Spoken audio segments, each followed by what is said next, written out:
This is a story about when I went to Scotland with my friend Satoshi, who likes whiskey, when I was still a student.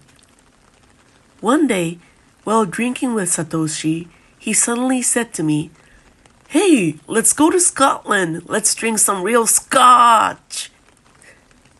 This wasn't the first time Satoshi says things out of the blue, so I'm used to it, thinking, here we go again. When I save up some money, I replied in a tone of voice that sounded a little annoyed. Then Satoshi said, "Let's get a part-time job starting today and go next year." So we both skipped school and worked part-time jobs, and a year later we were finally able to go. I've always liked going overseas, but Scotland was the farthest I've ever been from Japan. It was a little luxurious, a 4-day, 3-night trip. While on the plane, Satoshi was looking really happy as he spread out travel magazines. I didn't show it, but I was as excited as he was. When we arrived in Scotland, we went straight to the hotel so we won't be bothered with our luggage. The hotel was a cottage-like place, and I was assigned to cottage number 11 and Satoshi to cottage number 13. We still had about 4 hours until dinner, so we decided to go on a walk and check what's nearby. As we were walking along the river, we saw a pub sign on an old house, so we decided to have a drink there before going back. The place had a nice atmosphere, and when we went inside, about 5 elderly people were drinking. We sat down, put some smoked meat in our mouths, and washed it down with whiskey. Time passed by. We went back to the hotel and had dinner. We had Scotch broth for dinner. After eating the meal and drinking plenty of booze, Satoshi and I went back to our cottages. Satoshi was an incredibly good sleeper and would eat a lot, drink a lot, and then go to sleep quickly, losing consciousness within 3 seconds. I always feared if that's technically called passing out. I struggled with insomnia at that time, so I was kind of jealous of him. However, when I saw him in the dining room the next morning, he had big bags under his eyes and was clearly sleep deprived. What's more, even though he usually eats a lot, he didn't eat anything at all. Thinking that something was strange, I asked Satoshi, "Hey, are you alright, man? Having jet lag or something?" "Well, actually, something strange happened last night." Satoshi began to speak with a quiet tone lacking energy. "Something strange?" "Yeah. Last night I crawled into bed like usual and fell asleep easily. But in the middle of the night, I woke up because I felt my chest area squeeze up." "To the point where it woke you?" We've been friends for a long time, but this was the first time I'd heard such a story from him. Normally, he won't joke about stuff like this. "For the past 10 years or so, I've hardly ever woken up in the middle of the night," said Satoshi. "Well, yeah, I know it's impossible for you to do something like that." I nodded vigorously, teasing him a little. The light was still on at the entrance to the room, so I knew it was still the middle of the night. I suddenly woke up, which was unusual, so I thought I'd go get some water. But when I tried to stand up, I just couldn't." "What do you mean?" "Wouldn't I like to know? I thought maybe it was something called sleep paralysis. Then the mattress of the bed next to me, which didn't have a comforter, started to sink in." "Sink in? What is that?" "Exactly my point.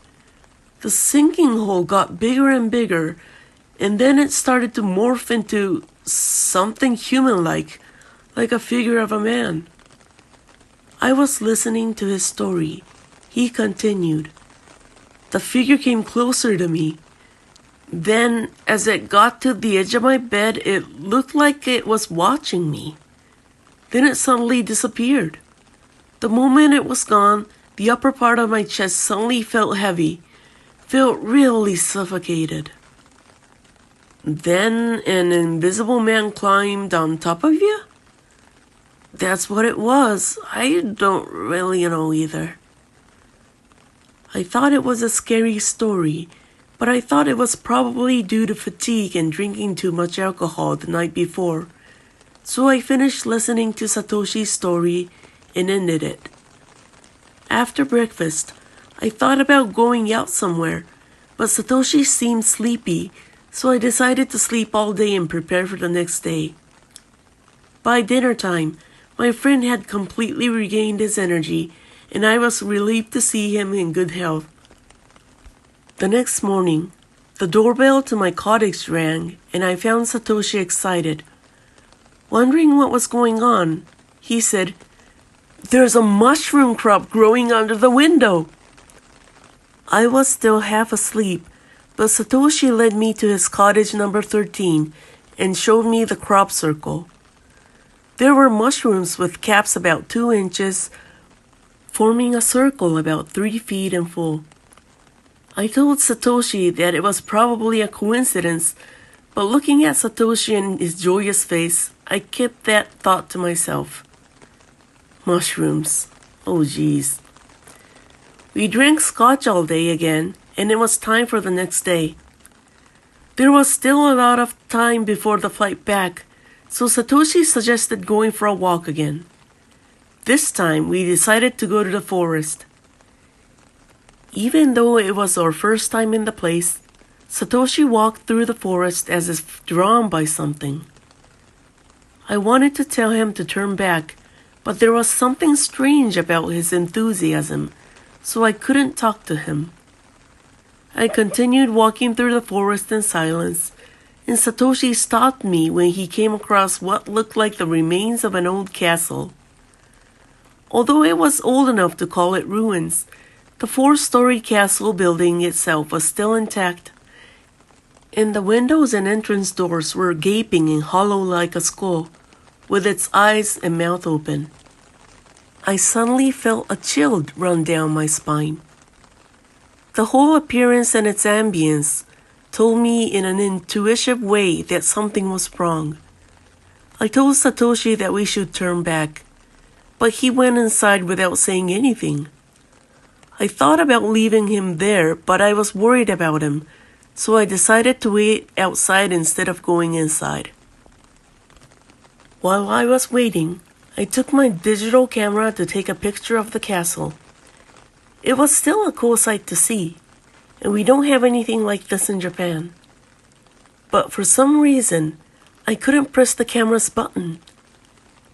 I gave up after trying dozens, thinking that maybe it was broken even though I had only just bought it.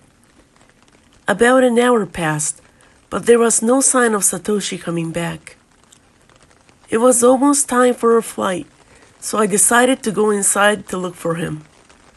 It felt a little chilly, like being inside a cave.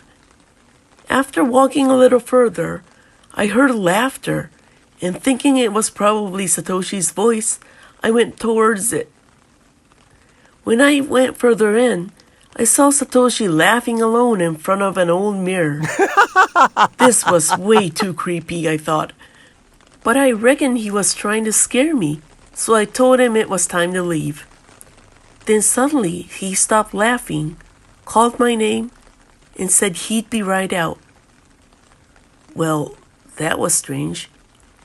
To be specific, it was that although he looked and sounded exactly like Satoshi, he felt like a different person. And I came to know this to be true when we were on our flight back home. When I told him stories about my travels, he would nod along, but he would never talk about them himself. When I asked him more questions, he clearly got angry, glared at me, and went to sleep. It wasn't the joyous and talkative friend I knew at all. I was convinced that Satoshi had become a different person. After returning to Japan, We continued to live life as before. Satoshi's parents and friends didn't seem to notice anything strange about him. But I was definitely aware that I had lost my good friend. Since then, we seemed like we had parted ways. Time went by, and after I had already started working full-time, I told this story to a colleague who likes the occult and horror, and he got very interested and went to the very same hotel's cottage number 13 shortly after. When he got back to Japan, he asked me, "There was no cottage number 13. I might have heard it had been demolished, so I asked the hotel staff, but they said it never even existed in the first place. Were you guys staying at a different hotel?" I thought that was strange. One photo that Satoshi and I had taken clearly showed the cottage number 13 on it.